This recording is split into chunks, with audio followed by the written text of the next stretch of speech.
بسم اللہ الرحمن الرحیم۔ السلام علیکم ناظرین، میں ہوں وسیم احمد اور آپ دیکھ رہے ہیں تازہ ترین حالات و واقعات پر تبصروں اور تجزیوں کا پروگرام زمانہ گواہ ہے۔ ناظرین، 28 مئی یوم تکبیر پاکستان کے دفاع، استحکام اور خود مختاری کی علامت ہے۔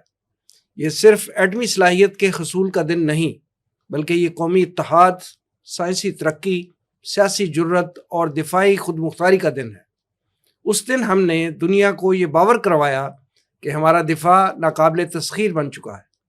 یقیناً یہ دن ہماری قومی تاریخ میں ایک سنہرا مقام رکھتا ہے، لیکن ناظرین یہ دن ہم سے اپنے محاسبے کا تقاضا بھی کرتا ہے، کیونکہ ایک اسلامی نظریاتی ریاست کا اصل یوم تکبیر تو اسی دن منایا جا سکتا ہے کہ جس دن رب کی دھرتی پر رب کا نظام نافذ کر کے انشاءاللہ ہم اپنے رب کو بڑا کر کے دنیا کو دکھائیں گے کہ آؤ دیکھو یہ ہے اسلام اور یہ ہیں اس کی برکات۔ ناظرین، ہم آج کے پروگرام میں 28ویں یوم تکبیر کے حوالے سے تفصیلی گفتگو کریں گے۔ میرے ساتھ تشریف فرما ہیں معروف دانشور اور مصنف جناب توصیف احمد خان صاحب۔ ان کے ساتھ تشریف فرما ہیں تنظیم اسلامی کے ناظم شعبہ سب و بصر اور سوشل میڈیا جناب آصف حمید صاحب۔ آئیے گفتگو کا آغاز کرتے ہیں۔ توصیف صاحب، یہ فرمائیے گا کہ سقوط ڈھاکہ کے بعد باقی ماندہ جو پاکستان تھا اس کی سلامتی کو محفوظ کرنے کے لیے پاکستان کے حکمرانوں نے بہت زیادہ ترغیبات اور بہت زیادہ دھمکیوں کے باوجود جو ہے وہ ایٹمی دھماکے کیے، ایٹمی جو صلاحیت جو تھی وہ حاصل کی، اور 28 مئی 1998 کو دھماکوں کرنے کا اٹل فیصلہ کیا۔ آپ کے خیال میں یہ فیصلہ کس حد تک درست تھا؟ فیصلہ تو جی ابھی تھوڑے دن پہلے ہی آپ کو پتہ چل گیا کہ کس حد تک درست ہے۔ 10 مئی کو۔ اچھا، اس میں نا تھوڑا سا میں بلکہ تھوڑا سا آپ کو ہسٹری میں لے کے جاتا ہوں، اپنی آڈینس کے لیے بھی ان کے لیے مزیدار ہوگی، اور یہ چیزیں پتہ ہونی چاہیے ہماری آڈینس کو کہ ہم کن مشکلات سے گزر کے کیا کیا عبور کیا اور کیا کیا بلیسنگز ان ڈسگائز بھی ہمیں ملتی رہیں جب ہم چلتے رہے۔ ایک تو بات یہ ذہن میں رہے، بھٹو کو پھانسی چڑھایا ضیاء الحق نے، دونوں ایکسٹریمز ہوئے نا جی۔ اس کے باوجود دونوں کا ایک کامن آبجیکٹو تھا، ایٹمی پروگرام پہ کسی نے سمجھوتا نہیں کیا، ایون ان کے بعد آنے والوں نے بھی، غلام اسحاق خان نے بھی اور باقی لوگوں نے بھی، ہر ایک کا اپنا اپنا رول ہے، اپنا اپنا رول تھا۔ صحیح۔ بھٹو صاحب نے بڑی ہی اچھی بلف گیم کھیلی تھی۔ یہ میں اپنے دوستوں کے لیے جو ہمیں سن رہے ہیں کہ ان کو پتہ چلے کہ ہم کہاں سے گزر کے آئے ہیں، کہاں سے ایوالو ہوئے ہیں۔ اس سے پہلے جو ہمارا ادارہ ہوتا تھا، مجھے نام اس کا بھول رہا ہے، atomic energy commission, atomic, yes you are right, انہوں نے کوئی ایسا خاص کام نہیں کیا تھا۔ ہم نے 60s میں یہ کام تھوڑا بہت شروع کیا تھا۔ ہمیں اپنے جو ایگزسٹنشل تھریٹ تھی وہ ہمیں نظر آنی شروع ہو گئی تھی، ایون ہمیں تو 47 میں ہی جس طرح ملک بنا تھا اسی سے ہی پتا تھا، پھر 65 کی وار بھی۔ بھٹو صاحب جب آئے اور 71 کا ڈبیکل ہو گیا، جنگ نہیں ہوئی، ہمیں شکست ہوئی تھی، ایسے تو بھئی اب باقی ماندہ پاکستان کو جس کا مورل ڈاؤن ہے، اور آپ کو یہ میں بتاؤں کہ یہ چیزیں ہمارے جو اب کے نوجوان طبقہ ہے انہیں نہیں پتا کہ اس وقت سارے ہی آزادی مانگنے شروع ہو گئے تھے۔ یہ بلوچستان میں کئی سردار کھڑے ہو گئے تھے، یہ کے پی کے بھی کئی سارے لوگ تھے کہ اب موقع ہے، تو عوام کو یہ تاثر دینا تھا کہ بھی وی آر ہیئر اور ہم اپنے ملک کو مضبوط بنائیں گے۔ اس میں آپ کو یاد ہوگا کہ فرانس کا ایٹمی ری ایکٹر خریدنے کا ایک معاملہ ہوا، اس میں بھٹو صاحب نے امریکہ کو فرانس کے ایٹمی ری ایکٹر کی بتی کے پیچھے لگایا۔ اب سمجھ نہیں آتا تھا کہ بھٹو صاحب جو ہیں جی ہر بیان میں، ہر جلسے میں کہتے ہیں ہم فرانس سے ایٹمی ری ایکٹر ضرور خریدیں گے۔ اس میں آپ یہ بھی ذہن میں رکھیے کہ انڈیا نے دھماکہ کر لیا، وہ جو کولڈ بلاسٹ ہوتا ہے، 70s کی بات ہے نا، اسمائلنگ بدھا پوکھران میں شاید کیا 18 مئی 1974 کو، تو وہ ہم نے فرانس سے ایٹمی ری ایکٹر کا معاملہ کر لیا۔ تو ہر جگہ بھٹو صاحب بیان دیتے تھے کہ ہمارے دفاع کے لیے بہت ضروری ہے، اور ہم تو اصل میں جو ہے نا وہ یہ یورینیم کی افزودگی پرامن مقاصد کے لیے ہے، اور یہ وہ امریکہ نے فرانس پر دباؤ ڈالنا شروع کیا کہ جناب یہ آپ کینسل کریں سودا۔ اب ایک ان کے وزیر خارجہ ہوتے تھے انڈیا کے، شاید چرن سنگھ اگر میں نام نہیں بھول رہا، تو وہ بعد میں ہنری کسنجر نے اپنی یادداشتوں میں بھی لکھا ہے کہ جو کچھ مسٹر بھٹو کر رہے ہیں یا کر رہے تھے، اگر میں ان کی جگہ ہوتا تو میں بھی یہی کرتا. اور یہ جواب انہوں نے وہ ہرچرن سنگھ یا چرن سنگھ کو جواب بھی یہی دیا تھا کہ دھماکہ آپ نے کیا ہے, انیشیٹ آپ نے کیا ہے. بہرحال یہ دباؤ کی گیم چلتی رہی اور امریکہ کو ہم بھگاتے رہے کہ فرانس کا جو ہے نا معاہدہ وہ کینسل کراؤ, کیونکہ ڈاکٹر قدیر خان کی انٹری ہو گئی تھی. انہوں نے بھٹو صاحب کو بتایا کہ یہ ہمارے اس طرح کام کا نہیں ہے اور یہ ہمیں کچھ بین الاقوامی قوانین بھی دیکھنے پڑیں گے اور پھر ہمیں اس کو تھوڑا سا کوئی چینجنگز بھی لانی پڑیں گی, یہ ہمیں بہت مہنگا پڑے گا, یہ سفید ہاتھی ہوگا, تو ہم آپ کو یہاں بنا کے دے سکتے ہیں. تو اس حوالے سے بھٹو صاحب کے دو مقاصد تھے, ایک تو فرانس والے معاہدے سے جان بھی چھڑوانا, وہ انہوں نے ڈیسپریٹلی وہ معاہدہ کر لیا تھا. دوسرا یہ کہ ان کی توجہ اس طرف لگانا اور اپنا کام جاری رکھنا, یہ میں جس کو آپ بلف کہہ رہے ہیں, جس کو بلف کہہ رہے ہیں. اور آخرکار امریکہ نے وہ معاہدہ جو ہے وہ منسوخ کرانے میں کامیاب ہو گیا اور ہم نے وہ عالمی عدالت فیس نہیں کرنی پڑی کہ آپ سودے سے بھاگے ہیں فلاں ہیں. اور بھٹو صاحب یہی کہتے رہے فرانس بھاگ کے دکھائے, ہم اسے عالمی عدالت میں, وہ کیا ہوتی ہے جی, کوئی کورٹ ہوتی ہے جس میں آپ اپنے معاملات لے کے جاتے ہیں کوئی بزنس کے, انٹرنیشنل کورٹ آف جسٹس. ہاں جی, تو ہم وہاں لے کے جائیں گے. اور یہ وہ بڑا مشکل سے انہوں نے اس معاہدے سے بھی جان چھڑائی, اپنا ایٹمی پروگرام بھی شروع کیا, اپنا انڈیجنس پروگرام شروع کیا اور وہ پیسے بھی بچائے. اور اس کے بعد پھر بلیسنگ ان ڈسگائز میں افغان وار آ گئی. جب دوست کہتے ہیں کہ ہمارے ہاں ہیروئن اور کلاشنکوف کلچر آیا, تو بالکل آیا ہوگا. جنگوں کے ساتھ تباہی ہی آیا کرتی ہے, یہ بھی تباہیاں ہی ہوتی ہیں. لیکن اس میں جو بلیسنگ آئی کہ ویتنام کا بدلہ لینا تھا امریکہ نے رشیا سے, تو اس حوالے سے پاکستان کی ضرورت پڑی تو انہوں نے خود سے آنکھیں بند کی, صرف نظر کیا پاکستان کے جی, اور ہم نے وہ تیزی سے کام شروع کیا. مجھے جنرل ضیاء الحق سے ذاتی ہر طرح کا اختلاف ہے, لیکن وہ جو ان کا ایک انٹرویو کا ایک کلپ ہے نا, وہ آپ دیکھیں تو اس نے کہا ایک طرف آپ کہہ رہے ہیں ہم ایٹمی ہتھیار ہمارے پاس نہیں ہے, ایک طرف آپ کہہ رہے ہیں کہ بھی ہیں, آپ اصل بات کیا کرنا چاہتے ہیں, آپ انڈیا کو پیغام کیا دے رہے ہیں, تو آپ اتنے سمارٹ آدمی ہیں. تو اس نے کہا کہ بھی میں اپنی تو نہیں سیلف پریز نہیں کرتا, لیکن Pakistanis are very smart people. تو یہ آگے چلا سلسلہ. پھر غلام اسحاق خان آ گئے, پھر محترمہ بے نظیر بھٹو آ گئیں, نواز شریف آ گئے, اور پھر یہ نواز شریف والا 28 مئی 1998 آ گیا. اور اس میں انٹرنلی بھی اور ایکسٹرنلی بھی ہم پہ سخت پریشر تھا. ہمیں وہی پیسوں والی آفر بھی تھی کہ ہمارا مسئلہ یہ ہمیشہ سمجھا جاتا رہا ہے کہ ان کے آگے نقد پیسے رکھ دیں پھر نہیں بولتے. یہ ایک پرسیپشن رہی ہے نا, ڈالر رکھ دیں تو بس گئے. اور پھر لوگوں نے اپنے لوگ کلٹیویٹ کیے ہوتے ہیں بڑی طاقتوں نے. نواز شریف پر انٹرنل پریشر بھی تھا, آپ دھماکے نہ کریں, پیسے لے لیں, ملک کی معیشت ٹھیک کر لیں گے سر.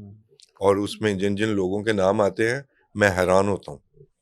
ٹھیک ہے, یہ پریشر ادروائز بھی تھا نا, لوگ دھماکہ کرنے کے لیے بھی تو بہت زیادہ عوام کر رہے تھے, عوام کا پریشر تھا. ماسز تو دیکھیں نا, عوام تو کھڑی تھی. اور مجھے یاد ہے محترمہ بے نظیر بھٹو کا بھی ایک جلسہ تھا, وہ اپنی سیاست کھیل رہی تھی. ویسے انہوں نے کوئی چوڑیاں بھی پھینکی تھی کہ یہ تم پہن لو, تو چلیں وہ چوڑیاں کام آ گئی پھینکی ہوئی. تو نواز شریف نے ایک ہمت کا مظاہرہ کیا. اس وقت پریشر تھا کہ آپ رک جائیں, نہیں تو جی آپ پہ سینکشنز لگیں گی, آپ غریب ملک ہیں آپ. لیکن ہمیں یہ تھا کہ یہ جو سلسلہ ہے اگر ہم نہ کر سکے تو جو آج ہمارے ساتھ کرنے کی کوشش کی یہ تب ہو جاتا. تو وہ نواز شریف کی سمجھ, دیکھیں یہ چیزیں ایک سیاستدان نہیں سمجھ سکتا ہے, یہ کسی ٹیکنوکریٹ کا بھی کام نہیں ہے. تو نواز شریف نے جو پبلک کا پریشر دھماکہ کرنے کا تھا اس کو استعمال کیا اپنے حق. پبلک پریشر کی بات کر رہے ہیں تو میں ایڈ کرتا ہوں کہ بانی تنظیم اسلامی ڈاکٹر اسرار احمد رحمہ اللہ کی قیادت میں پاکستان کے بہت بڑے بڑے شہروں میں بھی جو ہے مظاہرے کیے گئے تھے کہ یہ پریشرائز, حالانکہ ان کی یہ طبیعت نہیں تھی, لیکن وہ چونکہ پاکستان کے لیے ایٹمی دھماکوں کو, ایٹمی صلاحیت کو ناگزیر سمجھتے تھے اور اس کو جسے کہتے ہیں نا وہ ایک نعمت کہا کرتے تھے. اسی طرح مجید نظامی مرحوم نے بھی کہا تھا کہ نواز شریف صاحب دھماکہ کر دے ورنہ قوم آپ کا دھماکہ کر دے. بالکل. تو مطلب یہ کہ پبلک پریشر نہیں, ایک تو سیاسی بات تھی نا کہ بھی قوم دھماکہ کر دے گی. دوسرا اسٹریٹجیکلی بھی نواز شریف کی سوچ ٹھیک ثابت ہوئی. آپ نے یہ بھی دیکھا کہ جب نیوکلیئر ہم نے دھماکے کر دیے اس کے بعد تعلقات کی نارملائزیشن کو بھی کبھی ڈول ڈالا گیا کہ آئیں بیٹھ کر مسائل حل کر لیتے ہیں، اب برابر ہو گئے ہیں. ٹھیک ہے، اب انڈیا کو بھی پتا ہوگا کہ ہم کب سے طاقت ہیں، ہمیں بھی ان کا پتا تھا کہ وہ کب سے ایٹمی طاقت ہے، صرف دنیا کو بتانا تھا. تو وہ انڈیا نے ہمیں شکریہ ادا کرنا چاہیے انڈیا کا. انڈیا نے ہمیں موقع فراہم کیا کہ ہم بھی کھل کے کہہ سکیں ہم عالمی طاقتوں کو اگر پاکستان نے کبھی ایبسولوٹلی ناٹ صحیح معنوں میں کہا ہے تو وہ 28 مئی تھا. استعفیٰ بھی کیا نو ڈاؤٹ. تو 28 مئی خیر بڑا ایونٹ تھا جی. آپ کا دنیا پہ ایک ایٹمی طاقت کے طور پر ایمرج ہونا جی. اور اس میں بھی رسپانسبلٹی وہی جو میں آپ کو کہہ رہا ہوں کہ بھی بھٹو دور میں جو تھی کہ دھماکہ انڈیا نے کیا اور ہم نے انیشیٹ کیا جی. پھر انڈیا نہیں بھیج سکا. اچھا یہ کوئنسیڈنٹ ہے کہ پھر 28 مئی والا جو واقعہ ہوتا ہے اس میں انڈیا نے انیشیٹ کیا اور ہم اس کا جواب دیتے ہیں. آج تک آ جائیں انڈیا نے ہم پر اٹیک کیا اور ہم جواب دیتے ہیں، اس لیے انڈیا کا کیس آج بھی نہیں بکا، اس وقت بھی نہیں بکا تھا، بھٹو دور میں بھی نہیں بکا. کہ حرکت آپ کر رہے ہیں، آپ کی دشمنی بھی ہے، آپ چائنا سے تو نہیں لڑ سکتے، آپ تو ثابت بھی ہو گیا.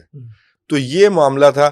یہ میرا خیال ہے نواز شریف سے یہ کریڈٹ نہ چھیننا چاہیے، نہ کوئی چھین سکتا ہے. مجھے تو یہ بھی اس وقت کے آرمی چیف جو تھے جنرل جہانگیر کرامت، انہوں نے ادروائز، میں ان کی کوئی یہ نہیں کہتا ان کی انٹیگریٹی کو نہیں کوسچن کر رہا، لیکن کہا یہ جاتا ہے کہ انہوں نے ادروائز کہا تھا کہ ہمارے پاس طاقت ہے، آپ اعلان نہ کریں، دھماکے نہ کریں. دیکھیں جی حوصلہ سیاستدان دکھاتا ہے اور اس کے جو فروٹس ہیں وہ بھی نواز شریف کو ملے. تو اس کے بعد ہم نے اپنے آپ کو محفوظ سمجھنا بھی شروع کیا. بہت ساری اونچ نیچ آئی اس کی وجہ سے، اس طاقت کی وجہ سے ہم ہر دفعہ اس جارحیت والی مائنڈ سیٹ سے بچ نکلنے میں کامیاب ہوئے یا اس کا جواب دینے میں کامیاب ہوئے. آصف حمید صاحب یہ فرمائیں کہ جیسے توصیف صاحب فرما رہے ہیں کہ ہم واقعتاً محفوظ ہو گئے، تو آپ کیا سمجھتے ہیں کہ ایٹمی دھماکوں کے بعد کیا پاکستان کا دفاع واقعتاً ناقابل تسخیر بن گیا اور خطے میں جو طاقت کا توازن تھا وہ قائم ہوا یا نہیں؟ جی میں اس میں جو تھوڑا سا ایک جس کو ہم کہیں نا ڈیوائن ایلیمنٹ، ڈیوینٹی کا ایلیمنٹ یا ایک اسلامی پیرائے میں جو بات ہے اس کو ہم دیکھیں تو دیکھیے پاکستان کا قیام خود ایک معجزہ ہے. جبکہ ہمیں پتہ ہے کہ نہرو کا جو وہ تھا کیبنٹ مشن پلان جو تھا، قائد اعظم ایک حد تک اس کو مان چکے تھے. اگر اس کا نہرو کا یہ بیان نہ آتا کہ ایک دفعہ ہو جائے انگریزوں کو جائیں تو پھر دیکھیں کیا ہوتا ہے، جو کہ قائد اعظم کے لیے ایک وجہ بنی. آنکھیں کھل گئی. اب یہ دیکھیں یہ بھی ہمیں نہرو کا شکریہ ادا کرنا چاہیے. ٹھیک ہے، ہمیشہ انڈیا کا شکریہ ادا کرنا نہ بھولیں کہ اس نے یہ بولا تو یہ معاملہ ہوا. اچھا پھر پاکستان کا جو معاملہ شروع سے رہا، جو پرسپیکٹو رہا وہ یہی تھا کہ یہ ایک فیلڈ سٹیٹ جس میں جو ہے سیاست تو پیدا ہی ہوئی بس بچپنے میں رہی، آمریت نے اس کو گھیرے رکھا. پھر یہاں پر لسانیت، صوبائیت، کون سے ایسے ایلیمنٹس نہیں ہیں جو اس ملک کے لیے کی سالمیت کے لیے خطرہ ہے. تمام کے تمام ایلیمنٹس بدرجہ ایٹم موجود. پھر پراکسی وار کا یہ میدان جنگ بنا رہا فقہی لحاظ سے، شیعہ سنی کے معاملے میں ہم دیکھیں تو وہ بھی پراکسی وار بیٹل گراؤنڈ رہا. تو یہ ملک جو ہے جو کہ اتنا رہا، تو اس ملک کا تو بچ جانا بھی ایک معجزہ تھا. ہم اگر اللہ تعالیٰ کی مشیت میں دیکھتے ہیں، اللہ تعالیٰ کی مشیت جیسے حضرت موسیٰ علیہ السلام کو دریا کے حوالے کر دینا، آج کل کی کوئی بھی لاجیکل سائنس یا ممتا کے سامنے دیکھے تو کون سی ماں اپنے بچے کو جو ہے وہ کسی اس میں ڈال کے کر سکتی. لیکن ایک بڑے مشن جسے کہتے ہیں کام کے لیے اللہ تعالیٰ کی تدابیر ہوتی ہیں، اور وہ اللہ تعالیٰ کی تدابیر ہمیں پاکستان کے بننے سے لے کر اور آج تک نظر آتی ہیں. ٹھیک ہے، ہم برے ہیں، ہمارے اعمال برے ہیں. تو پہلی بات تو یہ ہمیں سمجھنی چاہیے کہ جیسے انہوں نے بھی کہا کہ یہ جو نیوکلیئر پروگرام تھا، کوئی بڑے سے بڑا خائن بھی آیا اس پروگرام کے اندر وہ در اندازی نہیں کر سکا. باہر کے کتنے پریشرز آئے، باہر کی کتنی جسے کہیں کہ سیکرٹ سروسز اس میں انوالو ہوئیں، ان کو منہ کی کھانی پڑی اور کیا کیا کچھ نہیں ہوا، لیکن اللہ تعالیٰ نے کوئی خاص پروٹیکشن اس کی ہے. ورنہ ہم ایسے نہیں تھے، ہم نے اپنوں کو بہت سو کو پکڑ کے دشمنوں کے حوالے کر دیا، ہم تو وہ لوگ ہیں. تو یہ اللہ تعالیٰ کی طرف سے ایک معجزہ تھا. اور پھر وقت نے یہ ثابت کیا کہ یہ فیصلے جو لیے جاتے رہے وہ اپنی جگہ پر درست فیصلے تھے. اللہ تعالیٰ کو اپنا کام کروانے کے لیے کوئی بہت نیک آدمی کی ضرورت نہیں ہوتی. اللہ تعالیٰ کسی کو بھی منتخب کرتا ہے اس سے اپنا کام لے لیتا ہے. جیسے ذوالفقار علی بھٹو کو اگر ہم دیکھیں تو ایک بہترین سیاستدان کے طور پہ تو ہم دیکھ سکتے ہیں, لیکن مذہبی لحاظ سے ہم ان کو نہیں دیکھتے. لیکن ان کے ذریعے جو کام ہوا قادیانیت والا, وہ اللہ تعالیٰ نے ان سے لیا. پھر نیوکلیئر والا, یعنی کہ یہ باقاعدہ ایک, اگر ہم پورا کینوس بکھیر کے دیکھیں تو ہمیں جا بجا چھوٹے چھوٹے معجزے نظر آتے ہیں کہ یہ معاملات ہوئے.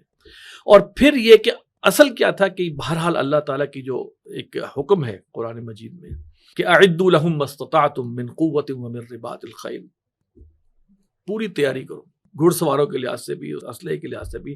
ترہبون بھی عدو اللہ, یعنی کہ یہاں لفظ استعمال ہوا ہے کہ اللہ کو اور اپنے دشمنوں کو روب ڈالنے کے لیے, ان کو ڈیٹرنس کے لیے تیاری کرو. حالانکہ یہ بھی ہو سکتا ہے یقاتلون عدو اللہ وعدوکم, کرو وہ ایسا نہیں, ان کو تیاری کرو کہ وہ اس قدر تیاری ہو کہ ان کی ہمت ہی نہ ہو سکے. یعنی کہ یہ تیاری کا ایک ہائیسٹ لیول ہے. تو میں سمجھتا ہوں کہ یہ چیز بھی اللہ کے امر میں سے ایک بہت بڑا امر ہے کہ یہ رہا ہے. پھر اس ملک کے اندر وہ دانشور بھی پیدا ہوئے ہیں جنہوں نے کہا کہ بھائی بھیک منگا ملک ہے, کشکول ہاتھ میں لیے پھرتا ہے, یہ ایٹم بم ہماری کیا حفاظت کرے گا, ہم ایٹم بم کی حفاظت کر رہے ہیں. یہ بھی چیز جو ہے وہ عام ہوئی ہے, یہ ایک تھیوری عام ہوئی ہے, اور اس کو میڈیا میں بھی اٹھایا گیا, جگہ بھی دی گئی, اور ہو سکتا ہے کہ انٹرنیشنل جو بھی طاقتیں انہوں نے اس کو مزید اسپانسر کیا ہو, لیکن کسی طرح یہ پھیلایا جائے. تو وہ چیزیں بھی کامیاب نہیں ہوئی. اور پھر آپ یہ دیکھیں کہ ابھی حالیہ جو یوکرین روس کی جنگ میں بھی ایک بہت بڑا ہمارے سامنے جو آیا کہ اگر یوکرین اپنے نیوکلیئر جو بھی اس کے پاس آرسنلز تھے, اس کا اگرچہ اس کے پاس کوڈ نہیں تھے بٹ وہ تھے تو صحیح نا, اس کو نہ دیتا اور اس کو صلاحیت اس نے سرنڈر نہ کی ہوتی تو آج اس کو یہ دن نہ دیکھنا پڑتا. اس کو تحفظ کی ضمانت کس نے دی تھی؟ امریکہ نے اور روس نے. جی اس میں وہ بہہ گئے.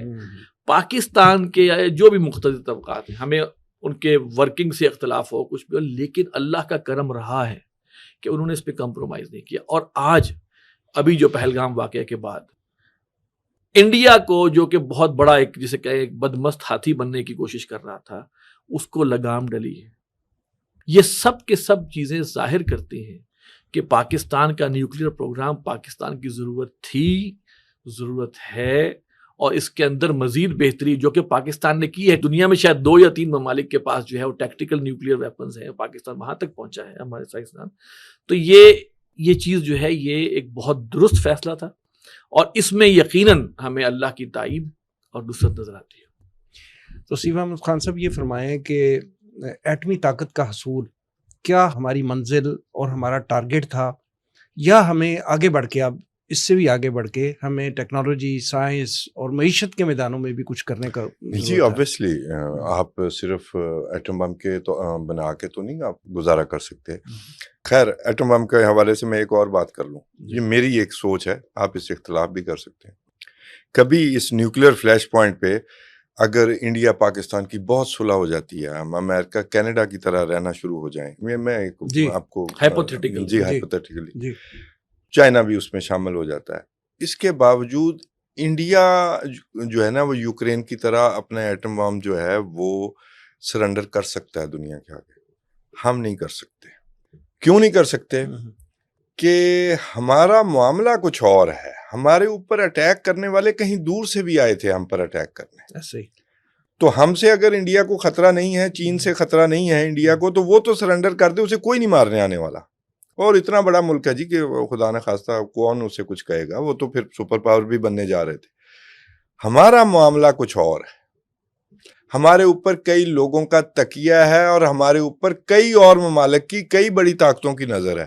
یہ میری اپنا سوچ ہے کہ ہم نہیں کر سکتے, ادروائز ہم مارے جائیں گے. ٹھیک, ہمیں چھوڑا نہیں جائے گا. آج بھی یہ آفیشلی موجود ہے کہ آپ پر اسرائیل نے 2 دفعہ ایٹمی انسٹالیشنز پر حملے کی کوشش کی, لوگ پکڑے گئے, پھر انہیں میسیجنگ بھی کی گئی کہ ہم آپ کا انتظار کر رہے ہیں. ان کا کیا مفاد ہے یہاں پہ؟ پہلگام حملے کے بعد بھی جو ہے اسرائیل پوری طرح پارٹ اینڈ پارسل تھا انڈیا کا. کیا ہے انٹرسٹ یہاں پہ اسرائیل کا؟ ہم تو اس کے نقشے میں بھی نہیں آتے گریٹر اسرائیل کے. معاملہ کیا ہے؟ ہم سے خطرہ فیل کیا جاتا ہے. اب وہ خطرہ بر اعظم کراس کرتے ہوئے امریکہ تک پہنچتا ہے, تو پھر آپ کو سرنڈر کرنا چاہیے. کبھی نہیں. ہم نہیں کر سکتے، انڈیا کر سکتا ہے. یہ میری ایک تھیوری ہے. ٹھیک ہے. سائنس، ٹیکنالوجی اور معیشت کے حوالے سے بھی جو ہے ہمیں ان میدانوں میں بھی کچھ آگے بڑھنا چاہیے، ترقی کرنی چاہیے، فوکس کرنا چاہیے. اس کے بغیر آپ نیوکلیر بم نہیں سنبھال سکتے. صحیح. اگر آپ سائنس اور ٹیکنالوجی میں ترقی نہیں کریں گے، دیکھیں نا یہ بھی تو دنیا کے کرنے والے کام ہیں. میں نے آج ہی کوئی دوائی ایجاد ہوئی ہے جو آپ کیا یہ جو ویژن ہے آنکھوں کا، اس کو دوبارہ سے وہ کیا کہتے ہیں جی، وہ ریٹینا، اس کو دوبارہ کھول دے گی. آپ کی جو آئی سائٹ ہے وہ واپس آئے گی. یہ آج ہی ایک ریولوشنری دوائی آئی ہے. یہ کام ہم نہیں کرنے، یہ ہمارے ذمے بھی تھے. میں آپ کا ٹاپک ادھار لیتے ہوئے، یہ ہمارے ذمے بھی تھے. اور اگر ہم یہ کام نہیں کریں گے اور صرف ایٹم بم پر تکیہ کریں گے تو ایٹم بم بھی چھینا جائے گا، تباہ بھی ہو جائیں گے. معیشت جو ہے وہ سب سے بڑا ایٹم بم ہے. معیشت میں ترقی کرنی ہے آپ کو. اور دوسری جو باقی جو دفاعی ٹیکنالوجی ہے اس کے نمونے آپ نے ابھی کچھ دن پہلے دیکھ بھی لیے ہیں. اس کے بغیر چارہ نہیں. دنیا میں نیوکلیر بم سے صرف ترقی نہیں ہوتی، یہ ڈیٹیرنس ہے. صرف یہ ایک سٹیپ ہے، آپ نے اپنے آپ کو محفوظ کر لیا. میں نے آپ کو بتا دیا کہ بھائی صاحب میرے پاس یہ کچھ ہے، میرے سے ذرا حساب کتاب میں رہنا.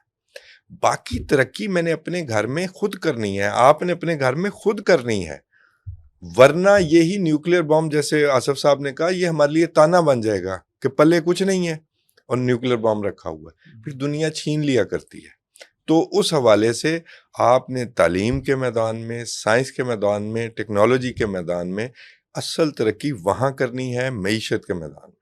یہ کام ہوگا تو ہم آگے بڑھیں. اب دیکھیں نا، یو ایس ایس آر کی مثال لیجیے. جی، نیوکلیر ویپنز تھے یو ایس ایس آر سب کے کچھ پاس، سب کچھ تھا. اکانومی اس کی کولیپس کر گئی، وہ خود کولیپس کر گئی. ہاں جی.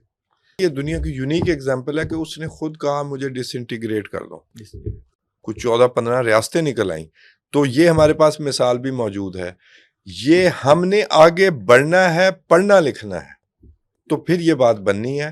ادروائز آپ کا ایک اسپیکٹ جو ہے آپ کی سروائیول کا وہ پورا ہوا ہے کہ اللہ نے آپ کو دفاع دے دیا، ڈیٹیرنس دے دی کہ کوئی آپ کو چھیڑے گا نہیں. باقی یعنی دفاع کا منیمم تقاضا ہم نے پورا کر لیا ہے، لیکن اس کے اور نہیں، میکسیمم تقاضا ہے جی. دیکھیے جی، بات یہ ہے یہ نیوکلیر چلانے کے لیے تھوڑی ہوتی ہیں آج کی دنیا میں، بتانے کے لیے ہوتے ہیں. میں عرض کروں کہ ہم اس بات پہ تو الحمدللہ کہتے ہیں کہ اللہ تعالیٰ نے یہ کیا اور پاکستان کو بچایا اور سارا کچھ ہے، لیکن اللہ تعالیٰ نے کچھ اور بھی کہا ہوا ہے.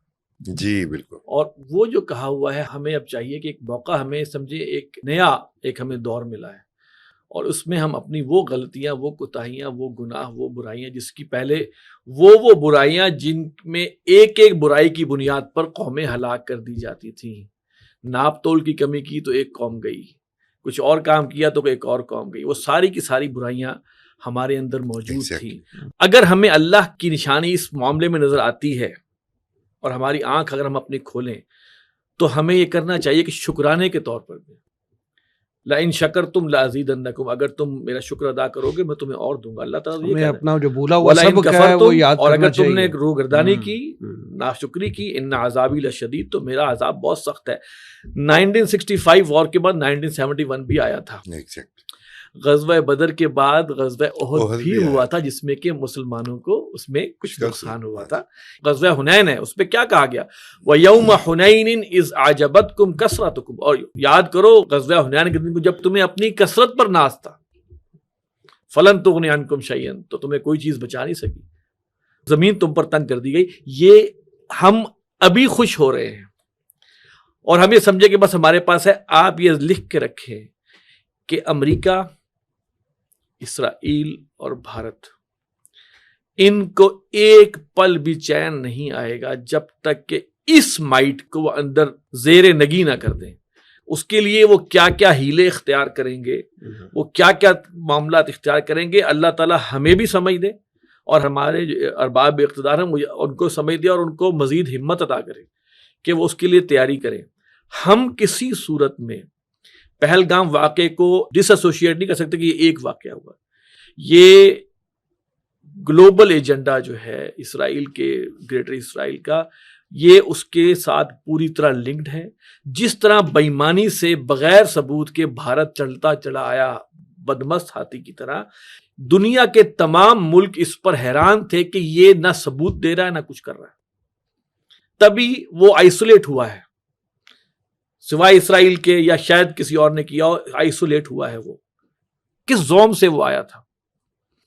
تو اب اس کو اللہ تعالیٰ نے، اور یقیناً اس میں ہمارے ان تمام لوگوں کی جو ہے وہ محنتیں شامل ہیں، تو نچنت نہیں بیٹھنا، یہ معاملہ آگے بڑھنا ہے. اسرائیل کو اپنے گریٹر اسرائیل کے پلان میں پاکستان آخری چٹان کے طور پہ نظر آتا ہے. پاکستان کے اندر ہی اس کو وہ لوگ ملتے ہیں جو عشق رسول میں بھی ڈوبے ہوئے ہیں پورے، اور اس کی بنیاد پر وہ کچھ بھی کر سکتے ہیں. یعنی کہ مذہب کے حوالے سے بھی وہ بہت ٹچی ہیں، اور وہ اب ان کے اندر اویئرنیس ہے، اب سمجھ آنے شروع ہوئی ہے. ظاہری بات ہے والد محترم ڈاکٹر ثانی احمد رحمۃ اللہ علیہ بہت عرصے سے اس بات کو کر رہے تھے کہ اسرائیل اس پر چل رہا ہے، گریٹر اسرائیل کا کام ہو رہا ہے، وہ اب سامنے آ چکا ہے. لہٰذا ہم ہر چیز کو اس تناظر میں دیکھیں گے کہ اس کے پیچھے وہ بیٹھی ہوئی ہے ریاست جس نے فی الحال عربوں کو تو فتح کر لیا ہے، اور وہاں پر اب ظاہری بات ہے اس سے ملاقات، اس سے پنگے بڑھانے کے لیے مواقع تلاش کیے جا رہے ہیں. پاکستان سے وہ دوستی نہیں کر سکتا. پاکستان کا خاتمہ یا پاکستان کا جو ہے بھارت کے زیر تسلط ہونا، یہ اس کے ایجنڈے کا حصہ ہے. اور خدا نہ خواستہ جس دن ایسا کر گیا، اس دن وہ جتنا روتھلیسلی آگے بڑھے گا عرب ورلڈ کے اندر، تو یہ تمام بادشاہتیں بھی شاید اس کے سامنے نہ کھڑی ہوں. اسد بھائی یہ بتائیں کہ پہلگام واقعے کے بعد 10 مئی کو پاکستان کو جو جنگی برتری انڈیا پہ ملی ہے، نو ڈاؤٹ اللہ کی اس میں خاص مدد تھی، ہمارے افواج پاکستان اور سیکورٹی اداروں اور پاک فضائیہ کا بڑا اہم رول تھا. آپ کیا سمجھتے ہیں کہ یہ جنگی برتری جو ہے یہ 28 مئی 1998 کو ہونے والے ایٹمی دھماکوں کی مرہون منت ہے؟ دیکھیے اس میں بات آلریڈی ہو چکی ہے کہ ہم نے تو کوئی نیوکلیر چلایا ہی نہیں. ٹیکنالوجیکلی اور وارفیئر کے اندر پاکستان اپ گریڈ ہوا. جو F-16 جو پاکستان کو دیے ہوئے وہ تو آپ کے ملک کی حد سے باہر جا ہی نہیں سکتے، ان کی تو اجازت ہی نہیں ہے کہ وہ کسی اور ملک میں جائیں، وہ تو اپنے ملک کے دفاع کے لیے دیے گئے ہیں. تو آپ یہ سوچتے ہیں J-17 تھنڈر کا وہ ملک جو شاید ہونڈا CD70 کا بھی انجن پہلے چائنا سے امپورٹ کرتا تھا. ایک نئی بات میرے خیال لگ رہی ہے کہ جو F-16 ہے یہ پاکستان کی حدود سے باہر نہیں جا سکتے، اجازت نہیں ہے. اچھا جی، یعنی انڈیا اگر انڈیا کے چھیڑ دے تو کیا پاکستانی F-16 اٹیک نہیں کریں گے؟ ایڈ کر دوں تھوڑا سا. جی 2 بیچ آئے تھے جی. جو ضیاء الحق کے دور میں جو F-16 آئے تھے نا، وہ ہمارا معاہدہ طاقتور تھا، اور لیکن وہاں انہوں نے امریکیوں نے بدماشی یہ کی کہ ہمیں اسپیئر پارٹس دینے بند کر دیے. پھر ہم نے بڑی مشکل کے ساتھ ترکی کے ساتھ پھر ہم نے اپ گریڈیشن میں گئے، اور وہ اس کی اسپیئر پارٹس کا معاملہ ہوا. جو مشرف کے دور میں آئے ہیں نا، اس کا جو ہے وہ ایڈ کیا ہے انہوں نے. وہ بھی ایک طرح کی آنکھ ہی ماری ہوگی، اس وقت انہیں ہماری ضرورت تھی کہ یار اس کے بغیر یہ منظوری نہیں ہوگی. تو اس میں یہ ہے کہ یہ جی آپ طیارے صرف وار اگینسٹ ٹیرر میں یوز کر سکتے ہیں، آپ اسے انڈیا کے خلاف یوز نہیں کر سکتے. یہ ہمارا جو ایگریمنٹ ہے، تو ایگریمنٹ ہے وہ ان کے ساتھ. تو اس حوالے سے یہ جو دوسرا بیچ ہے اس پہ ہمیں یہ پرابلم ہے، اور وہ پرابلم جب چاہتے ہیں بڑی طاقتیں ہیں نا وہ پیچھے بھی ہٹا لیتے ہیں. اب مجھے بتائیں کہ F-16 طیارہ جو ہے وہ وار اگینسٹ ٹیرر آپ کتنا کے افیکٹولی یوز کر سکتے ہیں؟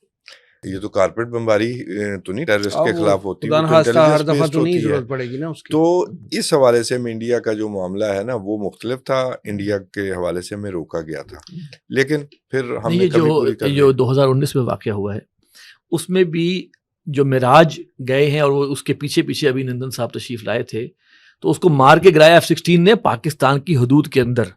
انڈیا یہ واویلا مچاتا رہا کہ جی F-16 نے جو ہے وہ سرحد پار کی ہے. تو وہ ہم نے یہی جواب دیا کہ نہیں، آپ کو بلا کے یہاں پہ اندر ہم نے مارا ہے. اور وہ کہتے رہے کہ F-16 ڈاؤن ہو گیا. ٹھیک ہے جی، وہ بھی امریکیوں نے کہا نہیں ہمارے پاس تعداد پوری ہے، گنتی پوری. تو لہٰذا وہ F-16 جو تھے، میں اپنی بات واپس کنٹینیو کروں گا، وہ F-16 امریکہ کی اجازت کے مرہون منت ہیں. ٹھیک ہے، پاکستان میں نے پھر عرض کیا کہ جو ایک دور میں انجن بھی CD70 ہونڈا کے باہر سے چائنا سے آتے تھے، وہ ملک چائنا کے ساتھ مل کر جنگی جہاز بنانے چل پڑا. یہ نیوکلیر سے اس کا کوئی تعلق نہیں ہے، یہ سائنس اینڈ ٹیکنالوجی ہے. پھر پاکستان نے وہ 2019 میں دنیا کو دکھا دیا کہ یہ ٹیسٹڈ ہے. ٹھیک ہے جی، اور اس کے بعد پھر اب J-10C اور وہ سارا کچھ جو ہوا، تو یہ اس کے بعد جو سائبر اٹیک ہوا یس ٹھیک ہے. وہ کیا تھا؟ آپ کے پاس ایسے سائبر کے ایکسپرٹ بیٹھے ہوئے ہیں, ایسے دماغ موجود ایسے دماغ موجود ہیں کہ انڈینز جو ہے اس کے جن کو انڈینز کو یہ سمجھا جاتا تھا کہ وہ آئی ٹی ٹیکنالوجی میں بہت آگے ہیں, پوری دنیا کو لیڈ کرتے ہیں. جو 2019 کا ہم نے جواب دیا تھا نا, وہ بیسیکلی جب ایئر فورس اٹیک کرتی ہے کسی بھی ملک کی, وہ یہ تو ہمارے ایک فیشن بن گیا نا, دشمن نے رات کی تاریکی میں بزدلانہ حملہ کیا, ہوتے ہی رات کی تاریکی میں ہے, ڈان اینڈ ڈسک کے ٹائم ایئر فورس اٹیک کرتی ہے, یہ دنیا کا ٹریڈیشن. ہم نے دن کے 10 بجے جواب دیا تھا 2019 والا جی, دن کے 10 بجے. یہ بھی ایک یونیک ایگزامپل تھی. اس میں ایک اور چیز ایڈ کر لیں, ان بے وقوفوں کو عقل نہیں آئی, یہ اس دفعہ بھی وہی کچھ ہوا, انہیں اس دفعہ سمجھ نہیں آئی. ہم نے ان کو جیم کیا, ان کا کمیونیکیشن جیمنگ کر کے ان کا آرمی چیف جہاں ٹھہرا ہوا تھا اس کے قریب وہ پھینکا. جب ہم نے جواب دینا تھا, وہ اپنا جو بھی پے لوڈ ہے وہ پھینکا, اور یہ میسج دیا کہ ہم انہیں ہٹ بھی کر سکتے تھے. یہ آرمی چیف تھا, یہ جنرل تھا. تو یہ بھی اس وقت ہم نے جیمنگ کی فیسلٹی ظاہر ہے سائنس اور ٹیکنالوجی سے حاصل کی, اب بھی کی ہم نے. اور میرے سننے میں یہ آیا ہے کہ چائنیز پوچھ رہے ہیں کہ یہ کیسے کی ہے, حالانکہ ٹیکنالوجی ان کی تھی, J-10 یا J-17 تھنڈر کہتے ہیں انہیں, تو وہ تو ہم خود بنانے بھی لگ گئے انہیں کی مدد سے. تو وہ پروفیشنلزم, ٹیکنالوجی کا صحیح استعمال, اس پر اپنا دماغ لگانا اور اس میں سے اپنی چیزیں نکالنا, وہ بھی ہماری کامیابیاں اب نظر آئیں. پھر ایک اور ایلیمنٹ, اللہ کا نام لینا. جی بالکل, آپریشن کا نام یہ ہے نا, وہ بھی ہے نہیں, اللہ کا ہر ایک تکبیر ہے. دیکھیں اس کی وہ فورس ہے جو شاید کوئی آلہ نہیں بنا جو اس کو ناپ سکتا ہو. تو اٹ ایڈز ٹو اٹ کہ یہ وہ ہے. بالکل ٹھیک. تو اچھا, اب میں یہ عرض کرتا کہ پاکستان نے وہ کیا. پھر اب میں سمجھتا ہوں کہ پاکستان کو لٹرلی جو ہے کہ یہ جو ہمارے سوشل میڈیا نے جو اس ملک کے اندر فرقے واریت اور جو یہ انارکی پھیلانے والا جو معاملہ شروع کیا ہے, یہ آپ سوچیں کہ عرب سپرنگ جو ہے, عرب سپرنگ کو اگر ہم لیبل کریں تو وہ سوشل میڈیا اس کا مین, سوشل میڈیا کا وہ انگریڈینٹ تھا, مین انگریڈینٹ تھا. اور وہ جب پرانی بات کو, اس وقت سوشل میڈیا بہت معصوم ہوا کرتا تھا. آج اس سوشل میڈیا کا استعمال, اب دیکھیں انڈیا نے پہلے اپنے ملک کے جو عوام ہے اس کو کنویں کا مینڈک بنایا. ہمارے ڈاکٹر صاحب احمد رحمۃ اللہ علیہ کے 5 چینل بلاک کیے, ٹھیک ہے, اور لوگوں کے بھی بلاک ہوئے.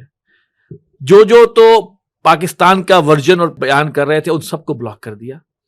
گویا اس نے اپنی ٹیکنالوجی اپنے لوگوں کی حد تک, حالانکہ یہ بھی اس کے الٹے گلے پڑ گئی. تھینک یو ٹو انڈیا, کہ انہوں نے جو جھوٹ بولے, جو میں حیران ہوتا ہوں, نریندر مودی جو ہے وہ رحیم یار خان کو ایئر بیس کہہ رہا ہے. جہالت کا, لاہور میں بھی بندرگاہ دریافت کر لیا, کمال ہے. یعنی کہ بندہ عقل کے ناخن لے ان کا. لیکن ان کا میڈیا جو ہے ان کو کس طرح انہوں نے کیپچر کیا, اور ان کے ایک سمجھے ایک پورا وال کھڑا کر دیا انفارمیشن کے بیچ میں, اور اندر جھوٹ بھر دیا.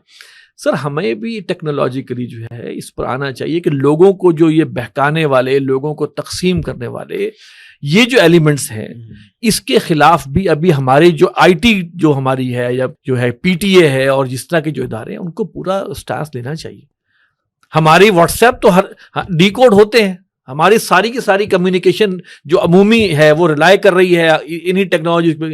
اینڈرائڈ جو ہے وہ تو انڈیا کے لیے کھلی کھڑکی کی صورت میں موجود ہے. تو یعنی کہ ابھی اس میں ہمیں فردر آگے آنا چاہیے, اور ہم سمجھیں کہ یہ آغاز ہو چکا ہے, اور اس کے بعد جو ہے ہمیں اس میں آگے بڑھنا ہے, اور اپنے ملک کو ہمیں سیکیور کرنا ہے. یہ ہماری اس میں صرف ایٹم بم کا کردار نہیں ہے, ایچ اینڈ ایوری ہر چیز. اور سب سے بڑھ کے اپنے ایمان کے معاملے کو دیکھیں. میں جو کہا یہ جا رہا ہے کہ شاید چینی بھی وہ پرفارمنس نہ دے سکتے اپنے جہازوں سے جو پاکستانی دے. جی بالکل ایسے. تو it is the main behind the گن, وہ بھی کاؤنٹ ہوتا ہے پوری طرح. اور وہ جو مین بیہائنڈ دی گن ہے, اگر وہ شہادت کے لیے اس کے اوپر سائن کر کے نکل رہا ہے, تو یہ چیز تو دنیا حیران ہو کے رہ گئی. اگرچہ آپ اندازہ کریں انڈین ہندو جو بے وقوف ہیں وہ اپنے مروں کو بھی شہید کہتے ہیں. کس کھاتے میں شہید کہتے ہیں اللہ بہتر جانتا ہے. یعنی کہ ان کو بھی کوئی ٹچ چاہیے تھا جس کو ہم کہیں نا کہ جناب وہ اپنے مروں کو بے وقوف شہید کہتے ہیں. تو لہٰذا یہ ہمارا جو ایک معاملہ ہے کہ ہم نے اللہ تعالیٰ کے ساتھ بھی کوئی وفاداری نبھانی ہے. اللہ نے اگر مدد کی ہے تو ہمارا فرض بنتا ہے. وہ ہے نا قرآن مجید میں اللہ تعالیٰ کہتا ہے اجیب دعوت الداعی اذا دعان, میں پکارنے والے کی پکار کو سنتا ہوں جب بھی وہ مجھے پکارتا ہے. فَلْيَسْتَجِيبُوا لِي، اسے چاہیے میری بات بھی مانے. It's a two way traffic. اگر ہم اپنے اعمال سے ناشکری کریں گے تو پھر قرآن مجید کہتا ہے ان تتولوا، اگر تم روح گردانی کرو گے یستبدل قوما غیرکم، تو وہ تمہارے علاوہ کسی اور قوم کو لے آئے گا. ثم لا یکونوا امثالکم، اور وہ تمہارے جیسے نہیں ہوں گے، تمہارے جیسے ناشکرے نہیں ہوں گے. سورہ محمد صلی اللہ علیہ وسلم کی آخری آیت ہے. تو لہٰذا ہمیں ٹیکنالوجیکلی بھی اور اسپریچول بھی اپنے آپ کو جو ہے ہمیں اپ گریڈ کرنا ہوگا ایز اے نیشن. تو سید صاحب یہ بتائیں کہ 28 مئی کو ہم یوم تکبیر مناتے ہیں، اس دن گسٹڈ ہالیڈے ہوتی ہے، تمام ادارے، تمام اسکول، کالجز، یونیورسٹیز بند ہوتی ہیں. کیا اتنا ہی کرنا کافی ہے، یا ہمیں کچھ نوجوان نسل کو ان کے دینی تقاضے، جیسے ابھی آصف حمید صاحب نے ان ڈیٹیل بتایا، ایون اخلاقی تقاضے، ہاں ایون اخلاقی تقاضے بھی جو ہیں وہ اجاگر کرنے چاہیے، اقدامات جو ہیں یہ والے ہمیں لے کے اپنی نوجوان نسل کو جو ہے وہ پوری طرح اکوپڈ کرنا چاہیے، تاکہ وہ ذہنی طور پہ جو ہے وہ تیار ہوں کہ یہ جو یوم تکبیر ہے اس کا اصل مقصد کیا ہے اور اس کا حاصل کیا ہونا چاہیے. ہالیڈے تو اس مقصد کا حل نہیں ہے. دیکھیں وہ جو اس سے بھی پہلے آصف صاحب نے بات کی نا کہ ہم ناپ تول میں کمی کرتے ہیں، یہ ایک آپ کا فیکٹر ہے کہ آپ کو اللہ نے ڈیٹرنس دے دی دشمن کے خلاف. اب کوئی آپ کے خلاف جاریت سے پہلے آپ کے پاس اس پڑے ہوئے ہتھیار کے بارے میں 100 دفعہ کیا سوچ کے پھر کہتا ہے کہ رہنے دیں. یہ یہاں تک آپ آ گئے. باقی چیزیں جو ہیں وہ ہم نے خود سے ٹھیک کرنی. میری نوجوان نسل کو ہسٹری نہیں پتا، جس کی وجہ سے میں نے شروع کیا کہ کیسے یہ سفر شروع ہوا. آپ نے ڈیٹیل بتا دی ساری. اچھا، پھر میری نوجوان نسل کو اس کی اہمیت کا نہیں پتا. جیسے آصف صاحب نے کہا کہ یہاں پر کچھ ایسے لوگ آ گئے کہ انہوں نے کہا یہ تو ہونا ہی نہیں چاہیے، اس سے تو ہم غیر محفوظ ہو گئے ہیں. اور اب آہستہ آہستہ پتہ چلنا شروع ہوا.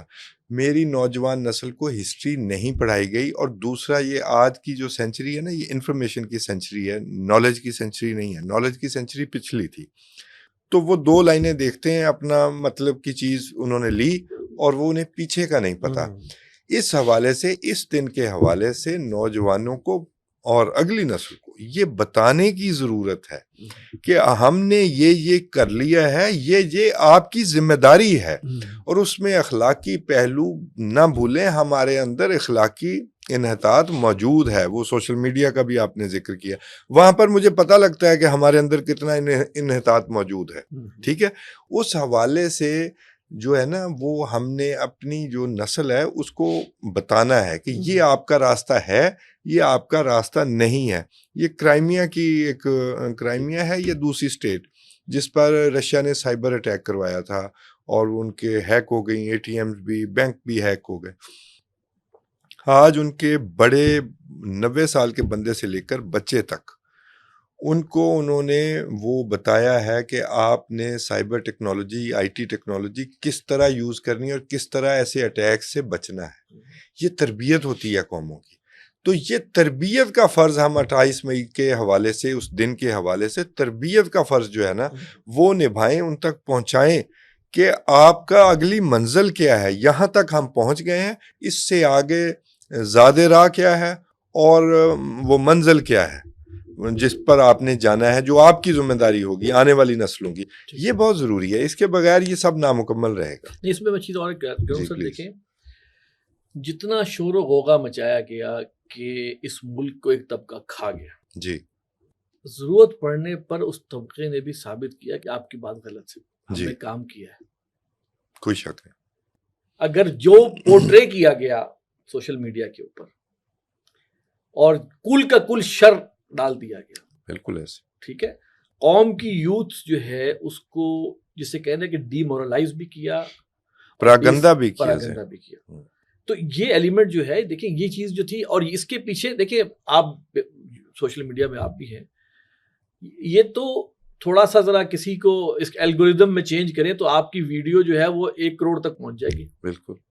کس کی ویڈیو ایکسپینڈ کروانی ہے، کس کی جو ہے وہ بات کو روکنا ہے، یہ تو اب جسے کہنا کہ سوچیں اور وہ ہو جاتا ہے. تو لہٰذا یہ اس ایلیمنٹ کو میں سمجھتا ہوں کہ یہ قوم کو بتانے کی ضرورت ہے کہ بھائی اتنا برا حال نہیں ہے، بالکل اچھی امید رکھو. اب آپ دیکھیں دنیا میں میرے خیال میں 2 ممالک ایسے ہیں جہاں پر سختی سے منفی خبر دینے پہ پابندی ہے. ایک UAE اور دوسرا سنگاپور. ہمارے ہاں تو نیوز کے جو چینلز ہیں وہ بدبختی، مار دھار، قتل و غارت گری ہی دکھاتے ہیں، اچھی چیز تو ملک کی دکھاتے ہی نہیں. وہ کہتے ہیں جی یہ خبر ہی نہیں بنتی. دیکھیں بدقسمت ان کی نظر میں ابھی میں وہی آپ سے عرض کر رہا ہوں نا کہ یہ ناشکری کی انتہا ہے. پھر صحیح بات، پھر اللہ کا عذاب نہیں آئے گا تو کیا؟ پرائرٹیز کا غلط تعین کر لیا نا ہم نے. اچھا، گفتگو کے بالکل اختتام کی طرف بڑھتے ہیں. 28واں یوم تکبیر ہم منا رہے ہیں، تو اس موقع پر تنظیم اسلامی کے اس پلیٹ فارم سے اپنی سیاسی قیادت کو اور عسکری قیادت کو آپ کیا پیغام دیں گے؟ جی، سب سے پہلے تو میں یہ کہوں گا کہ لئن شکرتم لازیدنکم، اگر تم شکر کرو گے. شکر کرنے کے تقاضے ناچ گانا نہیں ہے، میمز بنانا نہیں ہے، بڑے بڑے دعوے کرنا نہیں ہے، اور جناب دوسروں کو ملامت کرنا جو ہم نے سوشل میڈیا پہ جو کیا ہے انڈیا کے ساتھ بھی، اور جو بھی وہ ہمارے مسلمان ہونے کی شایع نشان نہیں ہے جو میمز اس طرح کے بنانا. شکر ادا کہ رب کے آگے سجدہ ریز ہوں، رب کی مانے، واقعی اللہ نے بچایا. ہمارا ایمان ہے کہ اللہ ہی القادر ہے.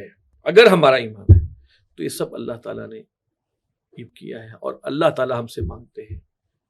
اور وہ کیا ہے؟ ان ینصرکم اللہ فلا غالب لکم، اگر اللہ تمہاری مدد کرے گا تم پر کوئی غالب نہیں آ سکتا. وَإِن يَخْذُلْكُمْ، اور اگر اللہ ہی تمہیں رسوا کرنا چاہے تو فمن ذا الذی ینصرکم من بعدہ، تو کون ہے جو تمہاری مدد کرے گا؟ تو پہلی بات ہے اللہ کا شکر، اللہ کو مانے اور اللہ کی مانے. جو اس سے جو برکات ہوں گے، میں اس کی چھوٹی سی مثال دیا کرتا ہوں کہ ویسٹ نے چھوٹے چھوٹے اسلام کے ہی احکامات کو لے کے امپلیمنٹ کیا ہے، تو اس کی برکات دیکھیں کہاں پہنچی ہے. 100 چیزیں، دیانت داری ہے، رشوت نہ لینا وغیرہ وغیرہ، یہ ہماری ہی اسلام ہی کی تعلیمات ہیں جن کو انہوں نے لیا، اور اس کی برکات. تو اگر ہم یہ کریں گے، ہم نے تو اصل میں جان بوجھ کے ان چیزوں کو چھوڑا ہے، پیچھے کیا ہے. ایک بات.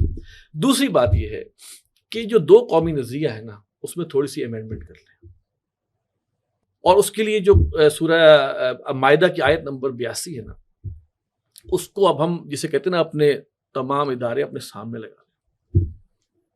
اللہ تعالیٰ فرماتے ہیں لَتَجِدَنَّ أَشَدَّ النَّاسِ عَدَاوَةً لِلَّذِينَ آمَنُوا الْيَهُودَ وَالَّذِينَ أَشْرَكُوا، تم پاؤ گے شدید ترین دشمنی میں اہل ایمان کے مقابلے پر یہود کو اور مشرکین کو.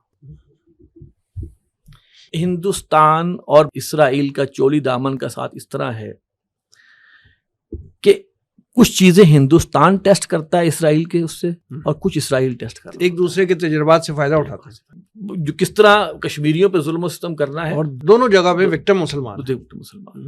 اور اب اس وقت جو وہ جس پر یہ بدماش ٹولہ لگا ہوا ہے مودی کا، جو کہ میں سمجھتا ہوں کہ انڈینز کو بھی عقل کے ناخن لینے چاہیے کہ اس ٹولے سے نجات دلائیں، ورنہ یہ انڈیا کی تمام مائنورٹیز مل جائیں تو ہندو مائنورٹی ہو جائیں گے. صحیح بات. انڈیا کی تمام مائنورٹیز اگر مل جائیں تو ہندو مائنورٹی بن جائیں گے. اور یہ RSS جو ہے اور یہ BJP جو ہے، آج تھینکس ٹو دیم، جی بالکل، یہ ان کو اکٹھا کروا رہی ہے.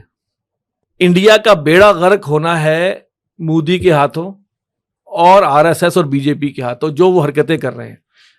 ان کی ان حرکتوں پر اب آپ دیکھیں مماثلت، نیتن یاہو کی حرکتوں پر پورا مغرب ناراض ہے، اس سے تھو کرتا ہے اس کے اوپر. مودی کی ان حرکتوں پہ انڈیا کے تمام لبرلز بھی سخت شرمندہ ہے کہ یار ہمارے ساتھ یہ کیا ہو رہا ہے، اور مغرب بھی جان گیا کہ یہ حکومت جو ہے نا، یہ انسانیت اس کے اندر نہیں ہے، اور یہ انسانیت کے دشمن. دونوں کے دونوں جو ہیں اس وقت شفاق طور پہ جو ہے وہ سامنے آ رہے ہیں. یہود اور ہنود کا گٹھ جوڑ جو ہے، انہیں اپنا باقاعدہ دشمن سمجھنا چاہیے. ہاں، اور آپ اندازہ کریں نا کہ وہ جو ہندو ہیں وہ بدترین شرک میں، شرک کی بدترین قسم ہے. دیگر مذاہب کے اندر شرک کا ایلیمنٹ ہے، یہ ہارڈ کور مشرک ہے. تو لہذا ان کو ہم یہ سمجھیں. اور اب 2 قومی نظریہ مسلمان اور ہندو مسلم نہیں ہے، ہندو یہودی اور مسلمان جو ہے اس کو رکھیں. اور تیسری بات یہ ہے کہ پھر اس آیت کو بالکل اپنے سینے سے لگائیں، اعدوا لهم ما استطعتم، آگے بڑھتے چلے جائیں. ہمارا سروائیول ہی اس میں ہے. اور یہ بات سمجھ لیں کہ جیسے انہوں نے فرمایا تھا توصیف صاحب نے کہ سب سے پہلے مخالفت کس نے کی تھی پاکستان کے ایٹمی ہونے کی؟ امریکہ. تو ڈے 1 سے جس طرح اسرائیل پاکستان کے مخالف ہے، اس طرح امریکہ بھی پاکستان کو مستحکم نہیں دیکھنا چاہتا. بن گوریان کا جملہ کیا ہے؟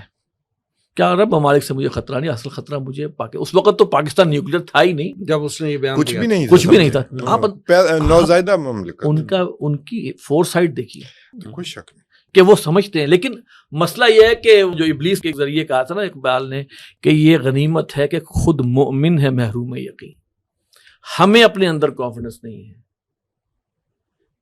تو یہ دوسری بات ہو گئی کہ ہمیں توکل اللہ پہ کرنا ہے, لیکن تیاری پوری کرنی ہے پوری ہر لحاظ سے. اسرائیل کا بچہ جانتا ہے کہ ایک وقت جنگ ہونی ہے. آج ہمیں اپنے بچوں کو یہ بتانا ہے کہ یہ تمہارے خلاف یہ کھڑے ہوں گے اور تمہیں کھڑا ہونا, اس کے مقابلے میں تیاری کرنی ہے اپنی. پھر علامہ اقبال کا وہ شعر سامنے آتا ہے, اپنی ملت پر قیاس اقوام مغرب سے نہ کر, خاص ہے ترکیب میں قوم رسول ہاشمی. یہ وہ چیزیں ہیں جو میں سمجھتا ہوں کہ ہم کچھ پہ اگر پیغام دینا چاہیں, کیونکہ پاکستان کے اندر اس وقت صورتحال یہ ہے کہ یہاں کا جو سودی نظام ہے وہ اللہ اور اللہ کے رسول کے خلاف کھلی جنگ ہے. ہمیں اس کو ریپ اپ کرنا ہے. ملک بنا تھا کلمے کے نام پہ, اور ہم اللہ کے نام پہ گولی چلاتے ہیں, اللہ کے نام پہ ہم میزائل فائر کرتے ہیں. ٹھیک ہے جی, فجر کی نماز ہم پڑھاتے ہیں, سورہ صف کی تلاوت کرتے ہیں, تو بھائی پھر اللہ کے ساتھ تو تعلق ہمارا خاص ہوا نا. تو اس کے نظام کے لیے اس کا نظام بھی تو رائج کرنا, کوشش تو کریں, اس کے برکات پھر دیکھیں اللہ کہاں تک لے کے جاتا ہے انشاءاللہ. آصف حمید صاحب اور جناب توصیف احمد خان صاحب پروگرام میں تشریف آوری کا بہت شکریہ. ناظرین, یہ تھا آج کا پروگرام. آج کے لیے اتنا ہی. ہمارے تمام سوشل میڈیا پیجز پر اس پروگرام کا فیڈ بیک ضرور دیجیے گا. آپ ہمیں ای میل بھی کر سکتے ہیں. ہمارا ایڈریس ہے media@tanzeem.org. اگلے پروگرام تک کے لیے وسیم احمد کو اجازت دیجیے. اللہ نے کے بعد.